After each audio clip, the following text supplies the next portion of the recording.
Can we beat Final Fantasy VII Rebirth with just Cloud? So the rules for the run will be Cloud's going to be the only character I can control, which means he's going to be the only one with any materia or equipment. It also means if Cloud dies or becomes incapacitated, it's game over and I have to reset, as this is a Cloud only run and I can't rely on any of the other characters. Unfortunately, there's no way for me to actually remove the other party members from the battle, though there is something I can do in Junon. Kind of makes them pretty much redundant. Until then, I've just removed any materia or equipment they have, trying to make them as useless as possible in battle. So just to add, there are going to be segments in the game where Cloud isn't a playable character. We're going to kind of ignore these, just brute force our way through them, probably just edit them out to be honest, as we're only really here for the Cloud run. It's pretty simple rules. With that, we're going to start the flashback sequence in Nibelheim. There's not really much to say about this part of the game, as it's only really there to add to the tutorial. And we're going to skip Calm as well, because that's really just story related. So now we're officially what I consider in the game. We've left Calm, and the first thing we're going to go do is go get a chocobo. So skip ahead, I've got my chocobo, and now we're going to go ahead to the first boss of the game with just Cloud, which is Deadly Midgardsormr. Beware. the Midgardsormr or Sormr, whatever one you want to call it. I probably went into this battle way too confident, thinking I was just going to breeze through it, and then he eats me. And this becomes a running occurrence. Every time I fight him, I seem to get eaten, as it seems like you can't actually dodge this attack. If you can, there's probably some really tight timing, which I just couldn't seem to land, which makes me start panicking because the run is already over if that's the case. Turns out when he comes to do his devour, you can actually hide behind the trees in the arena and he can't get you, apart from this one time where he did. Otherwise, I just rinse, repeat and hope for the best. Now that I've found a way to dodge being eaten and KO'd straight away, it becomes quite a simple fight, just hiding behind the trees. He eventually goes down and Septhiroth steals my kill. We proceed to the Mythril mines. Not really a lot happens here. I do find an AP up material, which will become very useful later on. Not that I can really utilise it now, as I don't really have many materia slots. I think the only linked materia item I have is the Buster Sword. Anyway, we carry on until the fight against Rude. Considering I forgot to prepare beforehand, this fight goes really smooth, just relying on operator mode. I take down Elena first, as she has only around 7,000 HP and some annoying stun moves. Elena goes down, then it's just a case of chipping away at Rude, and this battle is over. Anyway, we continue to proceed. This is where you take over as Barret and Red. Nothing really to talk about here. They're both quite tanky characters, so I just brute force my way through. With that, we leave the mines and head into Junon. A man gets kidnapped by a giant bird and we head towards the farm. We take a look at Chadley's inventory and he has some good material that we need, so I go and collect some data points. Sometime later, I revisit Chadley and buy everything I can. We finally arrive in Under Junon, where I ignore everyone and head straight for the boss fight here. Next up is the Terror of the Deep. Similar to the Sormr fight, this boss is also able to bind me with Water Cell, although pretty easy to avoid.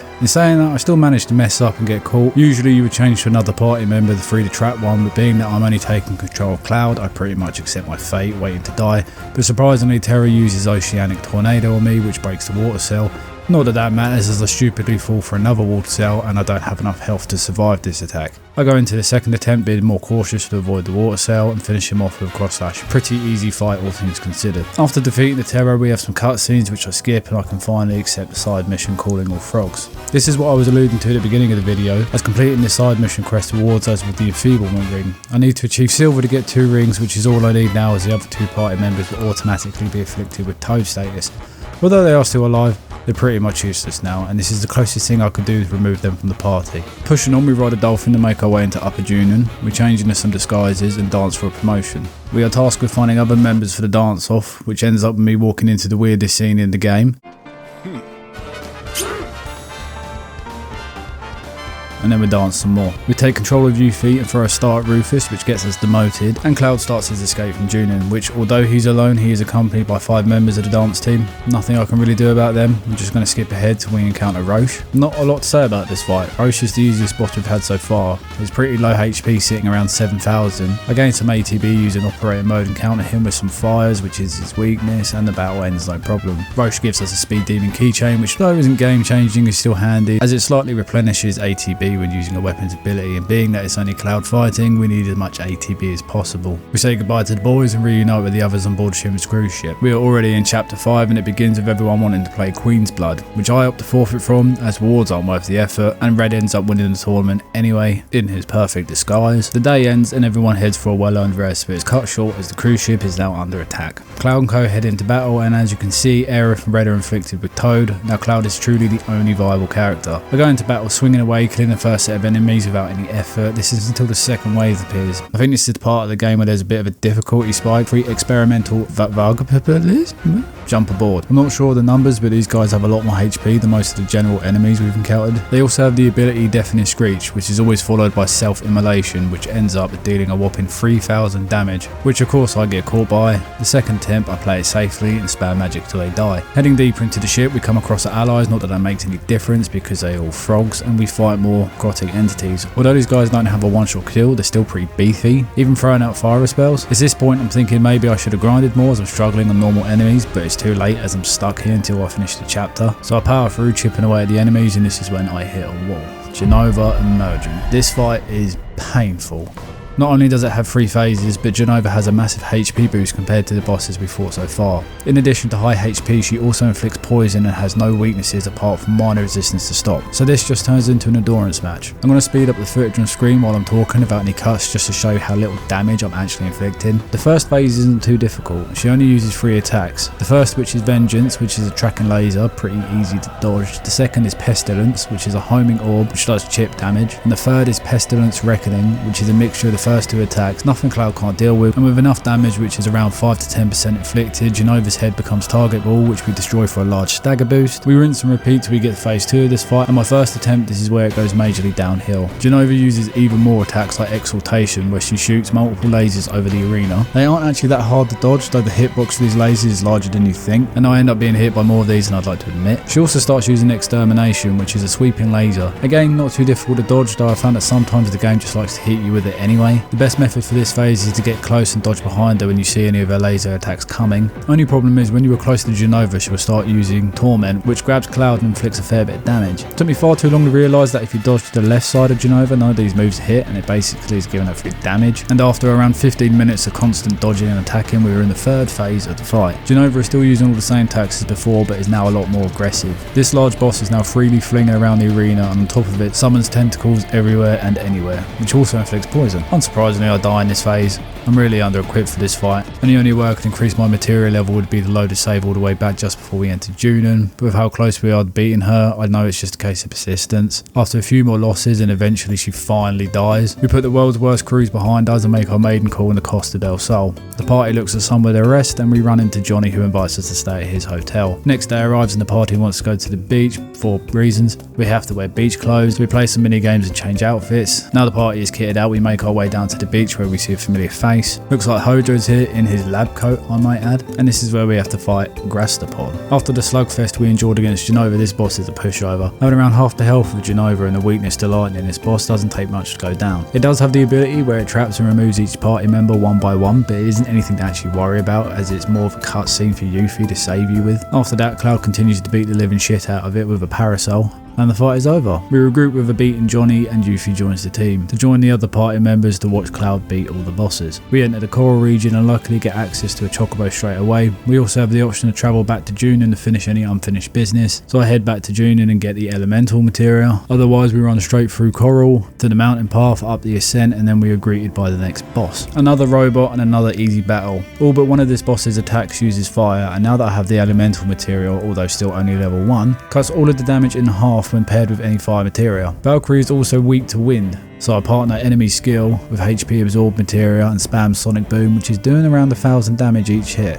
So now the boss is doing low damage thanks to the elemental material, and I'm constantly healing with HP absorb and enemy skill. I think I actually end the fight fully healed. There's really nothing else to add about this boss, so the team carries on towards the reactor. We see a giant fish and some guy practicing the dive in. Cloud tries to join in but is stopped by Barret as sulks for a while, leaving Yuffie, Barret and Tifa to find a way through the mines. I'm going to skip this sequence as again we're not in control of Cloud, but when we take back control of Cloud we run to Corel straight through to the roadway and head into the gold saucer. Inside the gold saucer, Cloud boxes for a ticket to enter and the team decides to rest at a spooky hotel. This is the first time we meet Kate, but we ignore him as I only want his material. Cloud takes a nap and dreams about Zack again, and is awakened by Tifa to roam about the saucer. The outing is cut short as someone has shot up the saucer and all fingers are pointing to Barret. This is where we are blackmailed to find the real culprit, who's hiding in the Corel prison. The gang heads down and gets jumped within the first minute of being there. Later the team wakes up in a cell, and to get everyone out, Cloud is blackmailed again. So one chocobo race later and the group is free and head into the Coral Desert. We run into a tornado somehow, but we're okay because Barrett reappears and I guess the tornado gets scared and leaves. Barrett shoots his best friend in the face and then Shinra decides to rock up with Anuran suppressor. This boss has a chunky HP pool of around 50,000, which isn't too bad, but my god, this fight is annoying. This boss seems to be all about stunning you to land big hits. One of these attacks is Amphibian Laser, which does a large sweeping attack and if it hits will stun rock Cloud. You can avoid it by getting in close and stand behind the suppressor, but it seems sometimes it doesn't care that you're behind him and it will just still hit you. That aside, pressure in the suppressor is actually a pain.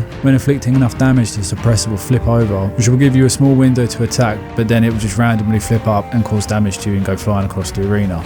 Even when getting closer, the suppressor will use electroshock, which as you guess stuns you. Also during this fight, Palmer will stick his head out to taunt you, giving an opportunity to attack him and cause some pressure, which would be handy, but the suppressor moves around so quickly and erratically that it's actually quite hard to hit. So I opt just to use the Sonic Blast to gain faith and just spam him with Thundaras over and over. The fight's over and we celebrate with the car. This is also the point where Kate joins the team. Not that it makes any difference as Cloud is on a one-man mission. Plus side though, Kate does come with a magnifying level boost material. Now that we have a car, we all take a trip to Gongaga. We say hello to Zack's parents and then Cloud takes a nap. Rumblings are heard coming from the reactor, so the guys head in to check it out and Septhiroth is there to greet us. We mosey on through the reactor and before we head into the core I do a quick equipment check. I equip the star pendant to prevent any poison status effects and equip ice material with a level boost material so I can use Blizzaga. Now that we're ready to head in, it turns out all the commotion is a bunch of ghosts and Shinra, but before we can even process that, we're jumped by a bunch of amalgams, which Cloud slaps away with his sword, which must have upset the parent, as out comes specimen H1024. With an intimidating name like that, this boss is a pushover. It uses maker attacks which inflict poison and thanks to the star pendant we equip before entering makes these attacks not even worth dodging. Also as we have the use of Blizzaga now, Cloud throws a few of them the specimen's way and down it goes. Cloud can't believe how easily this boss fight was and faints. Heading back to Gongaga, the girls get concerned and have a common sense to grab a chocobo before heading to the reactor. They arrive in time and fight Crimson Mare, which again I will skip. Cloud's so upset the girl stole a boss battle from him kills Tifa. Not really, but she gets eaten by a giant fish. Luckily, it doesn't seem to like the taste of her and spits her back out. The team regroups at Gongaga, then heads for the airstrip to meet Sid. After paying almost real-life airline prices for a flight, Sid takes the group to Cosmic Canyon. The majority of this chapter is focused on Red, with only him and Barrett taking place in any of the battles, so we're going to skip ahead. In chapter 11 now, and the group is back together, and they speak to someone about a world-ending materia, but Cloud doesn't care, as he's only got fighting on his mind. Back to Sid, we leave straight for Nibelheim. Back in his hometown, Cloud lands in Nibel. Excited, he heads for Nibelheim, only to get eaten by a pack of wolves. Sometimes later, the group makes it into Nibelheim, but it's short-lived as they make their way up to the reactor. Nothing special happens here, apart from I get humbled by a dragon, but otherwise we reach the reactor where some dead Wutai soldiers are, which upsets Yuffie, but we don't care, as another boss battle is waiting in the reactor. Here Cloud runs into the diabolic variant. To call this encounter a boss fight doesn't seem right. I'm pretty sure I struggled more with the dragon on the way up. After doing around 50% of his health, it splits into two, making no difference to the fight, as boom, it's already dead. The team carries on into the reactor and Tifa has an anxiety attack. While this is happening, Kate, Barrett and Aerith remain in the village to decide to check out the Shinra basement. Cloud isn't present here, so we're going to skip ahead. Sometime later, Cloud and Co have also gone to the Shinra Manor basement and meet up with Kate and the others. While down there they stumble across Drac Vincent, and clearly unhappy that we woke him up turns into Galian Beast. The Galian Beast is all about getting in your face and not giving you much time to react. This doesn't feel so bad when you're in a team of 3, but as Cloud is the only character we're in control of, all aggression is aimed at him, and on top of that he hits like a truck. He's constantly taking swings and throwing rocks at you, and when he's not he's casting Flare. This is bad enough, not giving me much room to heal, but he also spices it up with powerful attacks like Savage Beast. This chain attack is lethal, hitting you with a combo of hits that easily take over half of Cloud's HP, and if you're caught by the first there's no way to dodge the flurries that follow. A few deaths later, I start to learn the timing, things are looking good until we get Beast around 60% health, and he starts using Chaos Flare. Silly me, I think I can block this and regret it. This is when I stop playing the game like a Final Fantasy and start treating it like a Devil May Cry. The Galian Beast feels so different than every other boss fight so far. He's a lot more aggressive, he's faster and he hits harder and has no exploits. This might actually be my favourite boss in the remake so far, especially for the solo run. The fact that he looks like a Bloodborne boss too, which might say something, I might slightly like that game, makes it stand out most to me. Anyway, the fight ends and Vincent goes back to napping and we leave the manor. On our way out, we walk into a group of hooded men and Roche, who being extra jumps out of a helicopter on a motorbike to challenge Cloud again. Roche isn't looking good, but still insisting on fighting. Cloud, who is always down to fight a boss, agrees and proceeds to slap Roche around. Roche has come with a couple of new moves, but in the end it's still a fairly straightforward fight. We win this with no issues. On the plus side, Roche gets a cool new hoodie and the team heads back to Sid and the Bronco. This is when Vincent decides to come along for reasons, and everyone boards the flight to the Gold Saucer. All's well until the engine decides to blow up, causing Sid to make an emergency landing in the sea. B. No problem here as we adapt, overcome, improvise, and we turn the Bronco into a boat. Slight detour the Costa del Sol, and we fast travel to the Gold Saucer. Mooching around the saucer looking for Dio, who has the keystone we need. It turns out Don Corneo is trying to take control, overthrowing Dio. The now beating up Dio makes a deal with us to defeat the Don in the arena to claim the saucer, and Cloud agrees. As more boss fights, the better. The fight is being held the next day, so until then the group rests at the spooky hotel again. While waiting, Cloud goes on another date, but this time with Kate, Sid and Vincent apparently. Oh well, boys' night. The bros decide to go to a musical with a twist. Turns out this musical you watch in VR and act in it. Now that we are in the play, and can we actually stop to look at the coolest costumes in the game? I really don't understand why we can't unlock these to play with. We get Red and Kate's. Anyway, the play goes on and Cloud tries to profess his love to Barrett. I press some buttons and the play ends. The bros end the night by taking a ride on the Sky Wheel, and the next day arrives. The fight for the Gold Saucer begins. Cloud, acting as Dio's fighter, takes on the Don's goons. A few triple strikes and they go down. Next up is a bunch of cactuses with lovely hair. Even more triple strikes and they go down. A third round is against the Donberry and Cloud gets insta-killed. We reset, and this time I remember to equip the safety bit to prevent instant death. And then we fight the Don's champion, which is also our next boss. The Abzu has a lot of health but isn't too difficult to deal with. You can pretty much win this battle by blocking. His attacks can do a fair bit of damage, but compared to the Galian beast we just fought, this is a walk in the park. He did manage to kill me once, but I don't really want to talk about that. After having to fight the first 3 battles again, I'll go into just countering every attack Abzu does and dodging the one unblockable, throwing out a few firers in the process as its weakness. The fight ends with the Don running away and pieces restored. That's until the Turks decide to gate crash.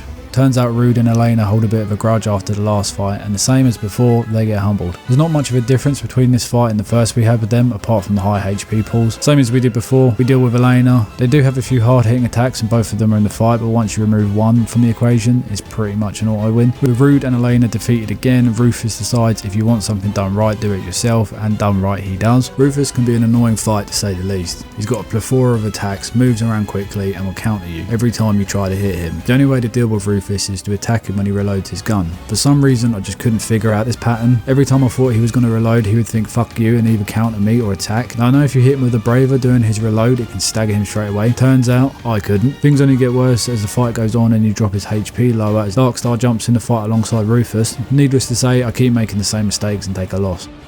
The second attempt I took the first part of the fight just learning Rufus's patterns with a bit of patience. This went from a pain in the arse to actually really easy. Even after Darkstar joins, I've got this fight with just taking my time and Rufus is defeated. With his pride hurt, he runs away and we've won the arena battle and the keystone. Not that we have it for long as Kate decides to steal the keystone, and being a rascal we chase him around the Gold Saucer. Knowing he can't hide from Cloud and his bloodlust for killing bosses, Kate hands the keystone over to the Turks. Trying to deprive Cloud of more boss fight doesn't sit well and he is left at the Gold Saucer while everyone else heads to the ancient temple. After a little trip on our boat plane, the group arrives at the temple of the ancients just behind Shinra. No problem, Cloud introduces himself and heads inside the temple to the labyrinth. We defy the laws of gravity and check out some Shinra goons jumping down a waterfall. Thinking that looks fun, we do the same, which leads us just outside the next boss fight. I don't really do much to prepare here. Cloud already has the ice material equipped, so surely that would be all I need, and the fight begins. I find out quickly that the red dragon's incendiary breath tracks you no matter what. Even as I'm dodging all around the dragon, he actually breaks his neck to still hit me. It isn't really a problem though, as there's 4 pillars around the room to hide behind. In fact, getting the dragon to heat up these pillars is advised, so we can break them to hit the dragon and cause it to become pressured. After a while later, we get into the second phase and the red dragon becomes enraged and begins using his smolder ability. Cloud, having none of this, throws a blizzard at him and clearly pisses it off, so red dragon uses crimson breath and Cloud dies. The second attempt we go for a fire and elemental on Cloud's armor, as if we don't dodge crimson breath we are dead otherwise. First phase goes smooth and then we have to dodge 3 crimson breaths, which almost kill me each time, as I didn't realise every time he uses breath it covers different parts of the arena. Luckily we had the elemental equipped and down goes the red dragon, not before getting the shit kicked out of it by Tifa. The gang carries on deeper into the labyrinth, taking questionable paths. We run into more Shinra soldiers and Cloud becomes a bit murdery. Reno finally makes his appearance alongside Rude and blows some stuff up. Then control is handed over to area for Yuffie and Red, where they do some stuff, but we're going to skip back to Cloud, who is now chasing Reno and Rude. Looks like they've blown up our path, so we have to find another way. Luckily we have a couple of giant cubes laying around, with one of them being on top of a tower. Cloud activates a tower and then another boss appears. I wouldn't really consider this a boss fight, but it's unavoidable and it's the only time we see the Ironclad, so I'm going to add it. Not that Cloud minds, as it's another strong enemy to fight. The battle starts and everything's going well. It's pretty easy to dodge and his attacks are telegraphed, not that it stops the Ironclad actually killing me. Second attempt goes a lot better and the Ironclad goes down and just sits there. Turns out you can't actually you win the fight unless you cause the Ironclad to become staggered and knock down the tower. Cloud activates the tower and we fight the Ironclad for a third time, making sure to stagger him this time. With our new blocks we create a path and continue to chase down the Turks. We get there and it looks like Reno and Rude are struggling a bit, and if anyone's going to beat them it's Cloud, so we jump down to give them a hand, and Cloud straight away gets turned into a frog.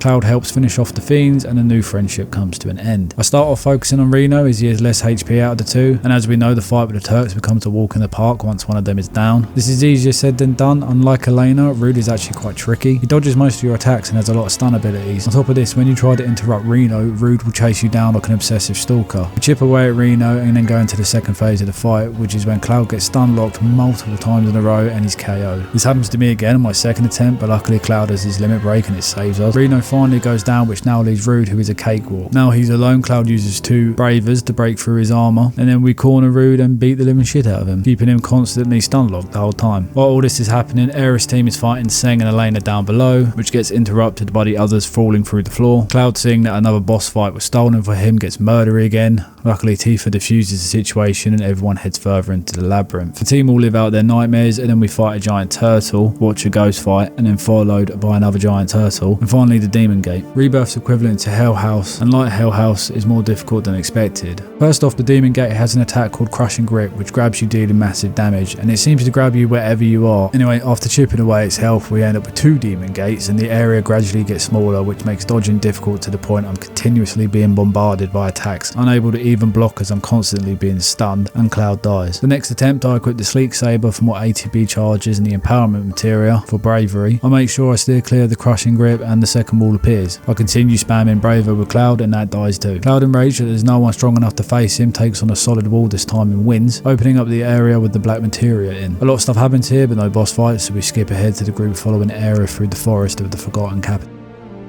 On our way in, we are intercepted by a bunch of Whispers who should be a boss on their own. They actually managed to kill me a couple of times. Eventually, they get exorcised and Cloud walks through a giant ghost door into the capital. Cloud sees Aerith praying and makes his way over. All while this happens, more ghosts seem to come and attack us. This is when Septhiroth reappears and unalives Aerith, and we head into the final boss battle of this game. So the first one up is Jenova Life Clinger. This boss fight is actually quite an interesting one, as there's about 4 phases of just Jenova to deal with 2 of the phases not actually having Cloud involved at all. I did originally start with the Enfeeblement Ring equipped to my 2 party members, but then I realised that the first phase is actually just Cloud and 2 random characters. It also doesn't help that when I actually got into the later stages of these fights, for example the second phase where it's Tifa and Kate, Tifa was inflicted with Toad, so I had to do it solo with Kate, which is really difficult as I don't really know how to use this character and I didn't actually really give him any material. I do somehow manage to push through this phase and also the next one with Barret and Red where Barret's inflicted with Toad, and then somehow died in the third phase